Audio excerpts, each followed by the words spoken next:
100 টাকার পেট্রোল আর 10 টাকার দুটি বোতল দিয়ে তৈরি করে নিন মিনি গ্যাস। আমি নিশ্চিত যে এই ভিডিওটি দেখার পর আর গ্যাস কিনে আপনাদের রান্না করতে হবে না।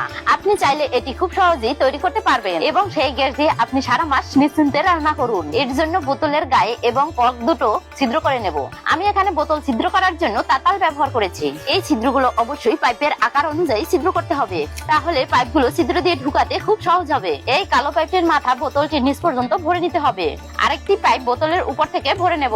এই সাদা পাইপটি আর বোতলটির নিচ পর্যন্ত ভরে নিতে হবে। ভিডিওটি আপনি কোথা থেকে দেখছেন অবশ্যই কমেন্ট করে জানাবেন, যাতে আমি আপনাদের ধন্যবাদ জানাতে পারি। আরেকটি নতুন পাইপ সাদা বোতলটির মাঝামাঝি ভরে নিতে হবে। এখন এই সমস্ত পাইপের গোড়া গ্লুগাম দিয়ে আটকে নিন, যাতে এটা থেকে কোনোভাবে বাতাস যাতায়াত না করতে পারে। সুবিধার জন্য আমি এখানে বোতল দুটিকে একটি টেপ দিয়ে আটকে নিয়েছি।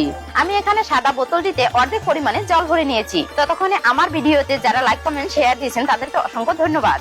এবার আমি অন্য বোতলে পেট্রোল ভরে নেব।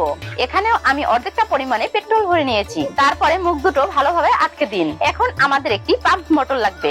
এই মোটরটি দিয়ে বোতলের ভিতরে বাতাস সরবরাহ করবে। পেট্রোলের ভিতরে বাতাস দেওয়ার ফলে যে গ্যাস সৃষ্টি হবে সেই গ্যাস পানির ভিতর দিয়ে বেরিয়ে মিথেন গ্যাস সৃষ্টি হবে। এটি পানি দিয়ে বের হওয়ার ফলে কোনো দুর্ঘটনা ঘটবে না।